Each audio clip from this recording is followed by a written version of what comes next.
Being part of a mastermind has its innate benefits, one of which is gaining perspective from thought leaders in various industries. In today's episode of the Tech Leaders Playbook, we've done just that.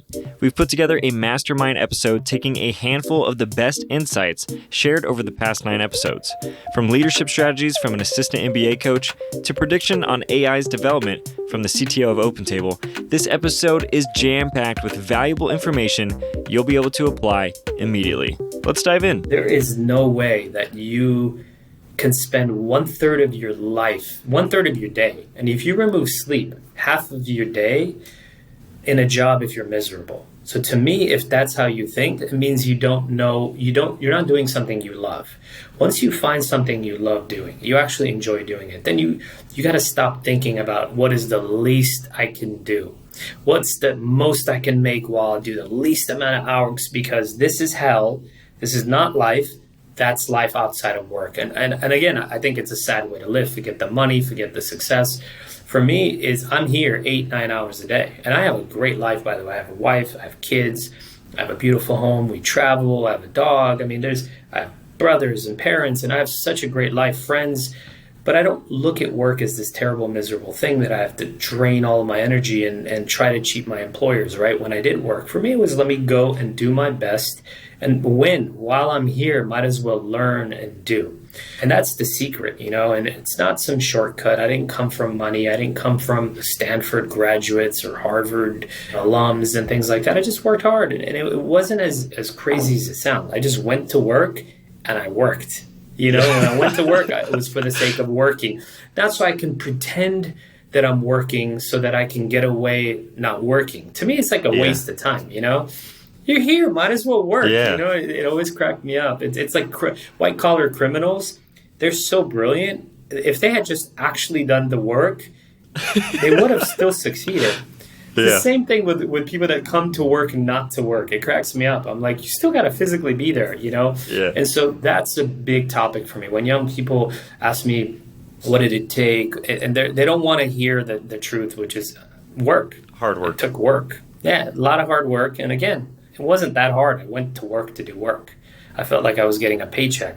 As long as my employer didn't cheat me, I wouldn't cheat them. And if they cheated me, it was time to move on, right? Like you said, Rite Aid is the last place you would think somebody would be so excited to work at, But for me, it was, look, decent people, and I get to do a decent job, and I'm surrounded by decent people, and let me just work. My first interaction with DeMar DeRozan, who was a 3-time All-Star, maybe Olympian, USA Olympian at the time.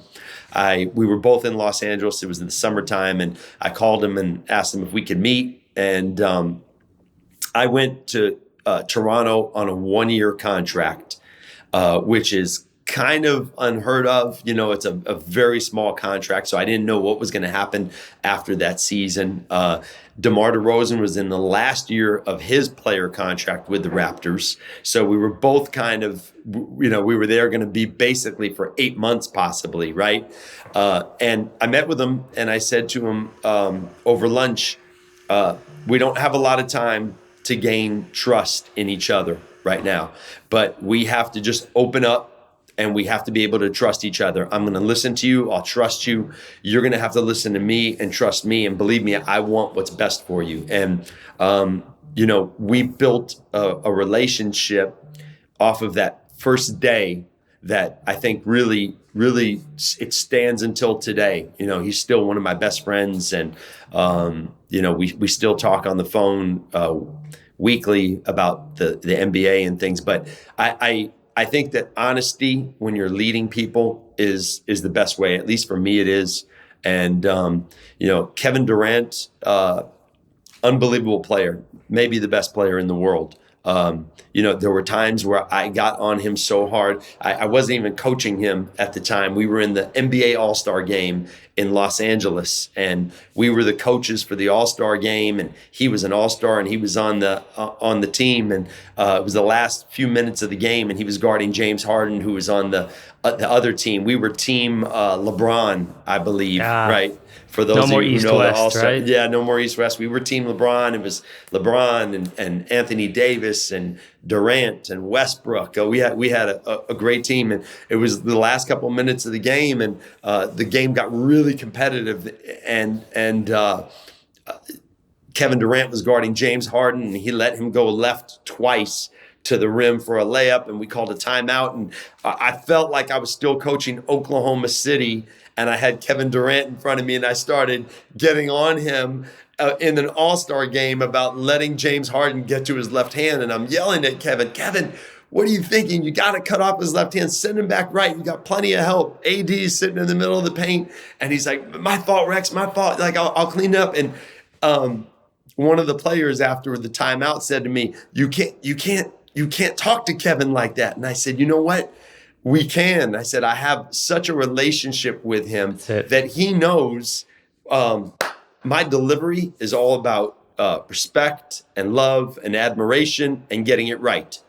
And his delivery back to me, he could say whatever he wants, whenever he wants, because I know that the respect is coming back my way also. And I believe that's just kind of built up from, a number of years, a number of talks, a number of lunches, a number of downtime, It's all about relationships, it sounds like, Rex. I don't know if you've ever heard of the concept of radical candor. Great book, by the way. The concept is if you care deeply about someone, you can challenge them directly, right? But you have to care about them, because anything less than that is something else, right? It becomes something else. And if you do care about them deeply, but don't challenge them, it's called ruinous empathy. And the whole concept is, because I know you, we have a good relationship, I'm never going to be hard on you. I'm always going to be your biggest cheerleader. The problem with that is you're going to allow me to miss the mark. You're going to allow me to settle for mediocrity. And I, as a winner, will not allow a coach to do that. I've never allowed any of my players to give me mediocrity, right? When I say players, I mean, I've been in leadership for 20 plus years. I was leading people at 19 years old up until this point. And so I think, though, it is you said it beautifully. You basically built a relationship so they allowed you to be tough on them. And right. I think that's brilliant. I think relationships are everything, period. Everything comes down to relationships, and real relationships, not surface level relationships. Yeah, I mean, my final thoughts would be, if you are in a business where you're afraid that you will be replaced by AI, I would say do more than any computer can do. And really, what can we do? We can't be faster than a computer, right? We can't be smarter than AI eventually from the learnings that they do and the memory and all that. What we can do is build relationships at a deeper level. Really focused founders. From history, what have you seen? What type of founder, not personality type, functionally have done best? Meaning, let's assume they're all tech companies. Do you like tech companies led by tech folks or folks with the sales mindset? I'm mixed, right? I know you need a brilliant technologist to have a great product, but I often see those same people struggle to get customers because they don't have a sales mindset. There's a saying in sales, and raising funding is really sales, if you really think about it, that you sell the way that you're sold to or prefer to be sold to. So if I'm a tech guy, I'm most likely not loving being sold to. So now the way that I sell my business, my product, my service is in a very passive way. Right? I don't want to bug you, Hike. I'm not the type that bugs, but then I can get in front of you to sell my product and my company dies. What's the balance there? And what kind of startups do you prefer? What kind of founders do you prefer? I mean, look, this is an excellent question, because this is exactly... I only ask excellent questions. Hike. Yeah, absolutely. Look.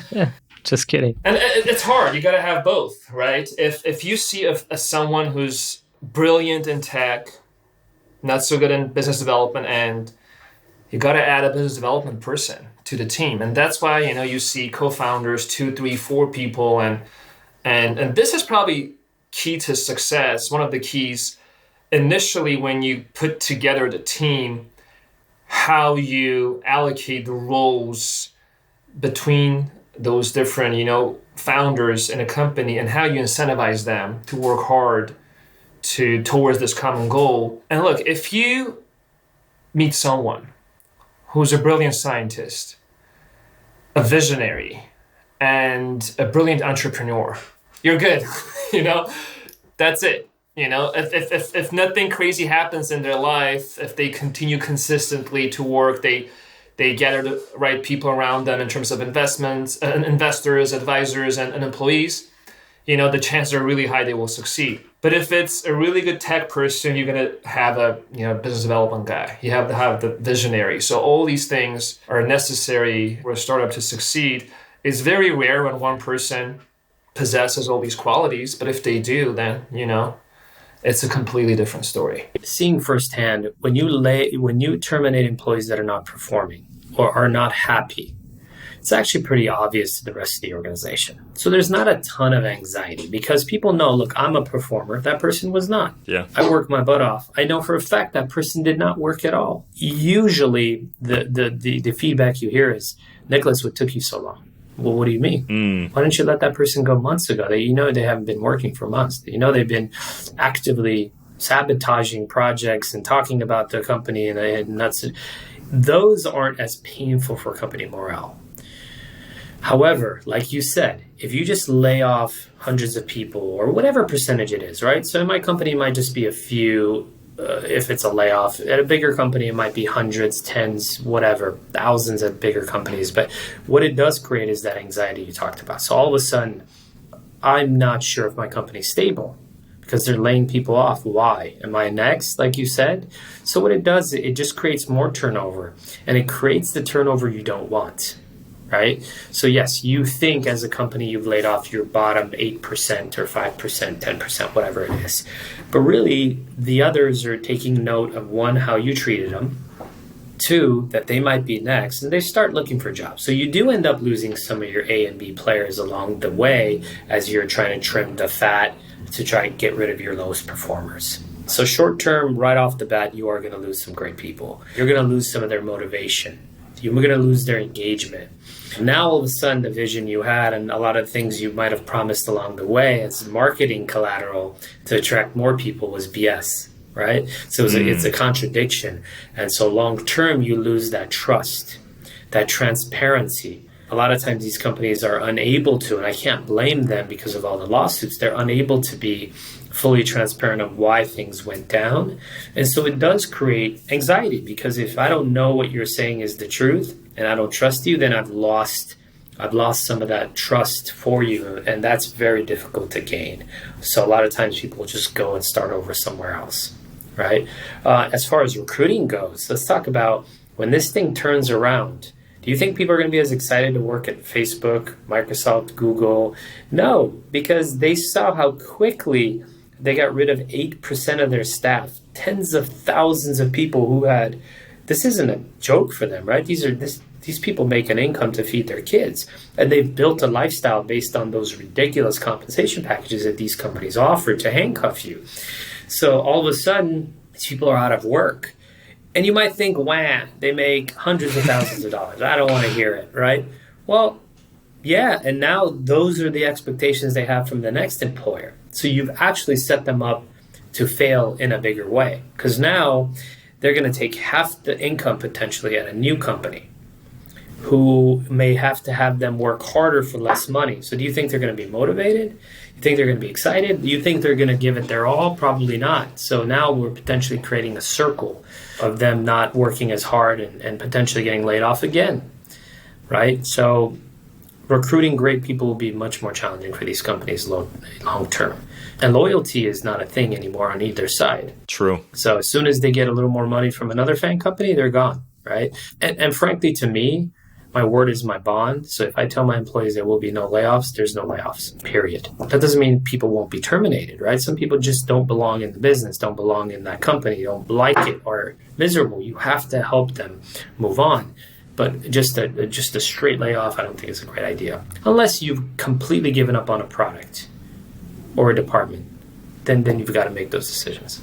But if you see, hey man, I've worked so hard to hire these people. They were the right people in the right seats. I just spent 1.5 years of my life training them, developing them, retaining them, dealing with their ups and downs, them dealing with my ups and downs. and I could withstand that as an employer, then I'm going to, because I believe in what we're doing. I believe in my vision. They believe in our vision. We're aligned, and neither one of us are coming out of the cold, meaning you're not only here because the market sucks and you're going to stick it out until you don't. And I'm not just keeping you because I need bodies in the seat, right? We all believe in each other. We're aligned. Then we make sacrifices. This is not necessarily a public thing, but we might as well be. My partner and I, my business partner Jeff and I have decided not to take an income this year until things turn around. Leaders eat last. You and I could do an entire session on that, frankly. But for me, we're heavy. So if we're going to just pay ourselves and take all the cash out or the profits from last year, then it's risky, right? Then in 6 months, 9 months, or a year, if your cash starts dwindling down, then you start making decisions that are based on fear or based on actual need to do it versus good business decision. There's a good old saying that you and I have heard, I'm sure, many times. What won't kill you will make you stronger. It almost contradicts this a little bit. What doesn't kill you may just put you in a burnout, clinical burnout, right. It sounds like. Well, this is part of the problem with entrepreneurs, and we work almost exclusively with entrepreneurs and business owners, business leaders. And, almost by definition, entrepreneurs live by that slogan. They're whatever comes up, they're ready for the challenge and the next challenge and the next challenge and the next challenge. And so, in a lot of ways, the entrepreneurial superpower of having such resilience and persistence, and it's incredibly, useful and necessary when you're launching a business, as you know so well. Unfortunately, that superpower can really turn to kryptonite over time. And that ability, the answer for most entrepreneurs is to work harder, to try harder, to torque things up.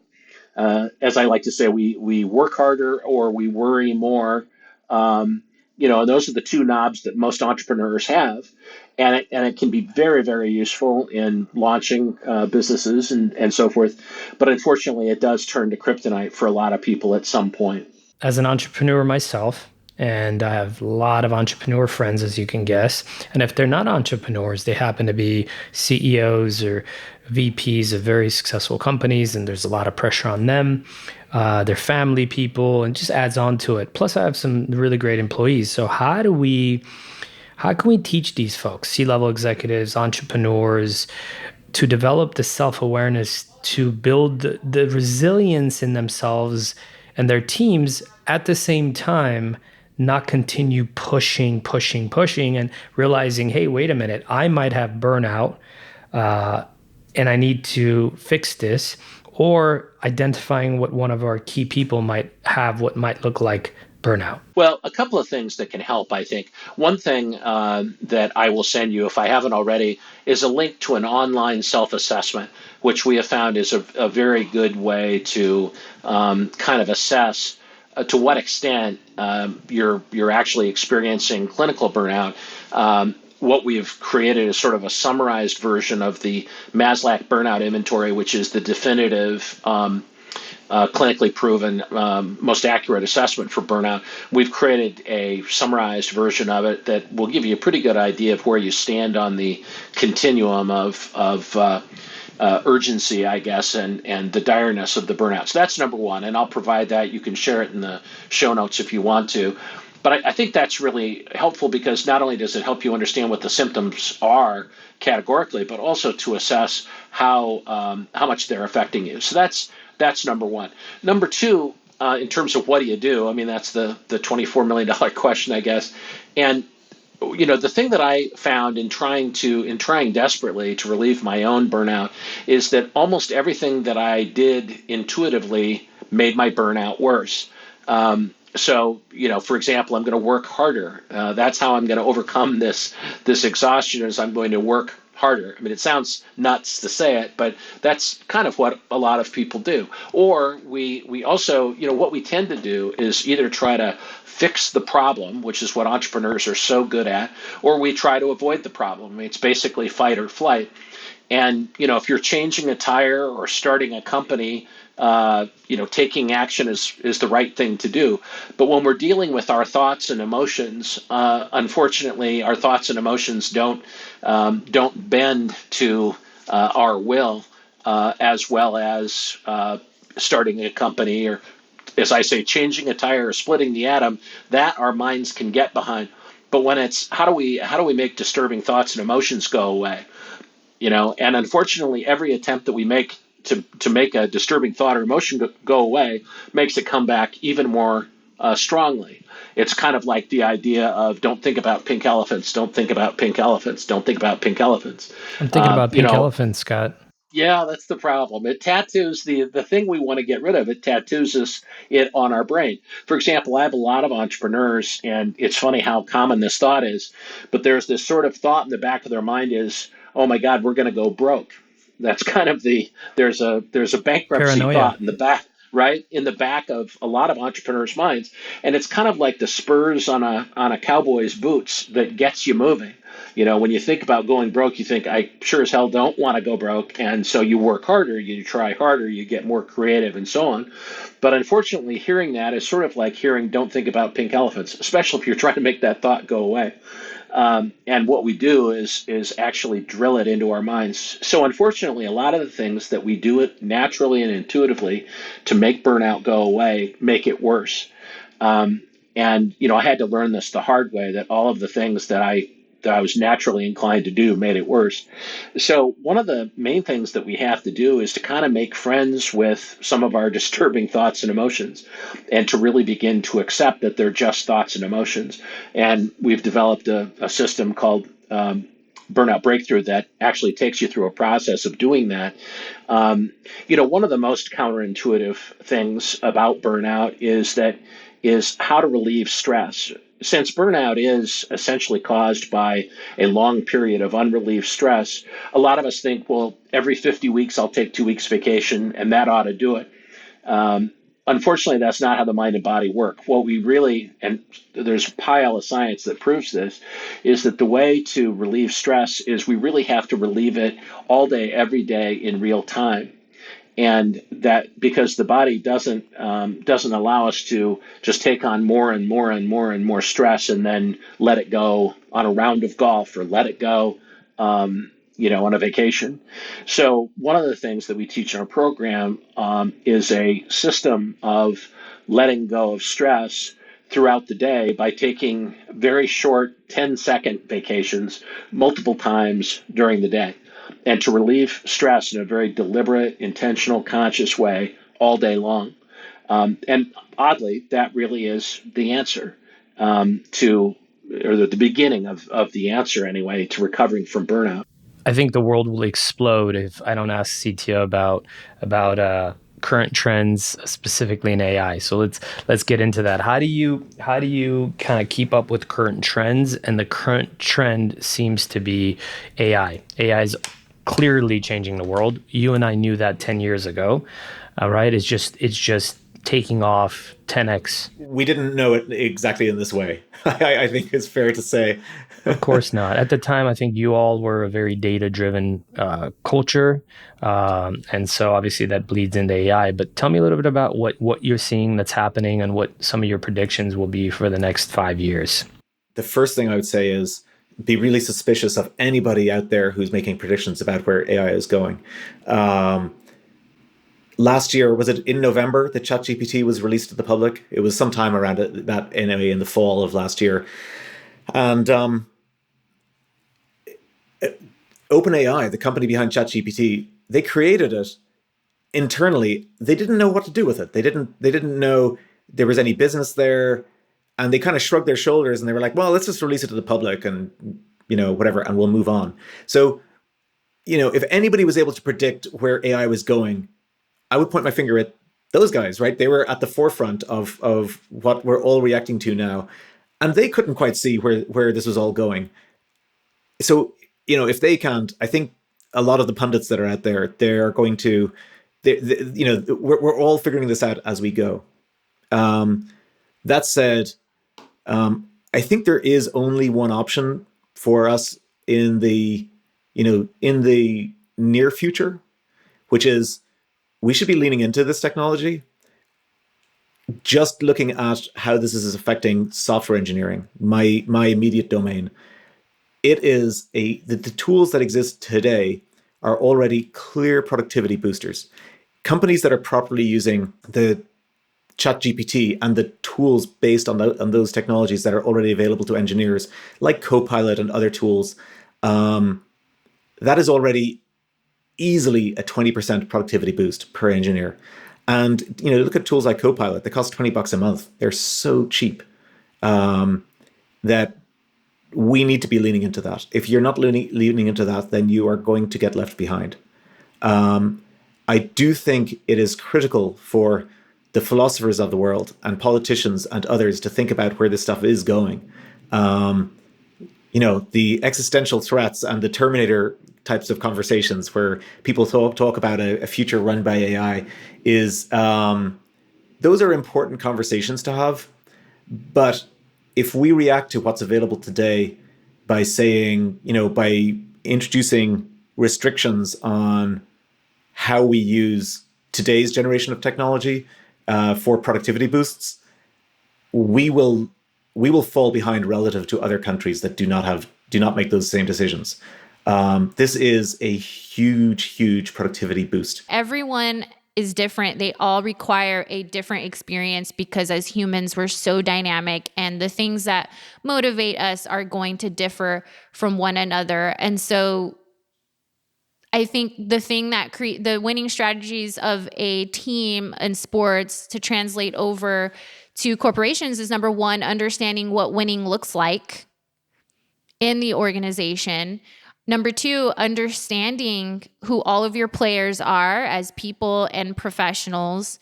Number three, creating development tracks so they can continue to develop within their position and expand into advancement in their careers. And then the values have to be aligned. And I'm not talking about pretty words on canvases in an office, but you have to be able to define the values specifically and be able to measure, how players are demonstrating those values.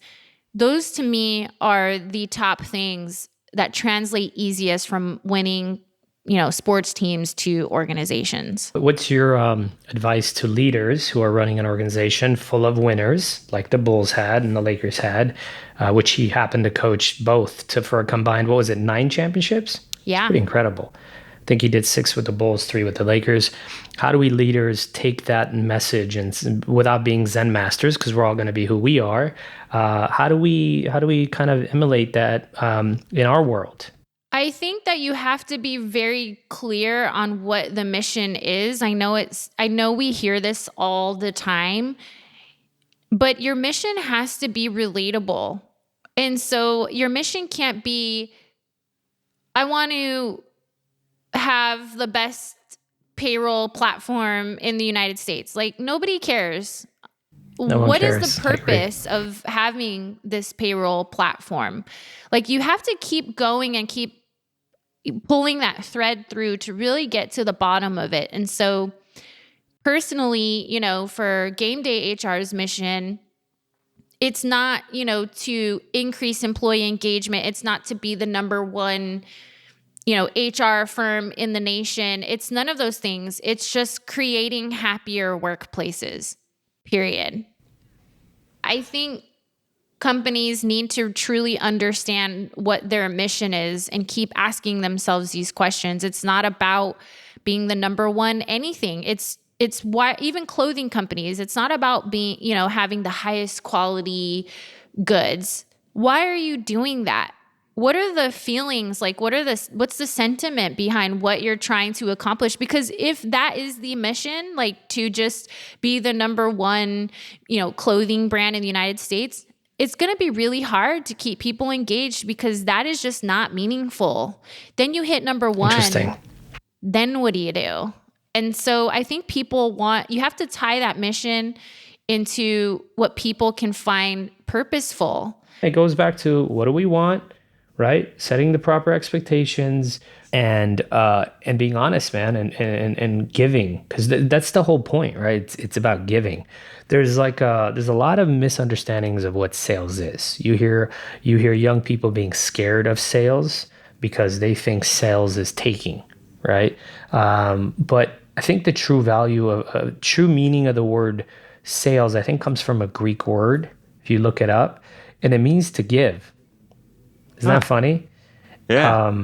Yeah. So sales done right is giving. Think about it. I can't ever sell you something you don't want, right? So, but if I do a great job of understanding what you want, when I deliver, am I giving or taking? If I deliver, I'm giving, right? If I deliver, I'm giving. If I don't deliver, then I'm not giving, I'm taking. So I think that's the misunderstanding that salespeople have. Their job is to give, not to take, not to sell. And the individual buying, they should be coming from a point of buying, which is high expectations, high but reasonable expectations, and it's their job to vet those people out, those partners, the sales, the product, the services. It's not on you, the referring source, right? Man, so many great insights there, Avetis. One, I think that's true for all relationships, being honest, setting expectations, all of those things. I feel like that'll work in working relationships, personal relationships. And something I've seen in my own professional career is not having assumptions, or not letting there be assumptions. So, and I don't want to hang up on this for too long, but the idea of I just assume this person's going to take care of them. That's not always the case. I think, you're saying, really, really set the tone there. And then also on the sales side, something that changed my perspective on things is when I buy something and it I'm ecstatic about it. I received something that I really wanted and I really needed. That feels great. That's an amazing feeling to finally have a solution for a problem that I have. And that really flips sales on its head for me. And that brings us to the end of another great episode of the Tech Leaders Playbook. I want to thank you for joining us and hope you took away some valuable insights to apply in your professional journey. Don't forget to subscribe on your preferred podcast platform so you don't miss out on the next great conversation. I promise it'll be good. If you enjoyed today's episode, we'd appreciate if you could leave us a review. Your feedback not only helps us improve, but it also helps others discover the podcast. Better leaders mean better working environments. Better working environments leads to happier people. Remember, a rising tide lifts all boats. I'm Avetis Antaplyan, and this has been the Tech Leaders Playbook. Keep leading, keep learning, keep giving, and I'll see you on the next one. Until then, stay inspired, my friends.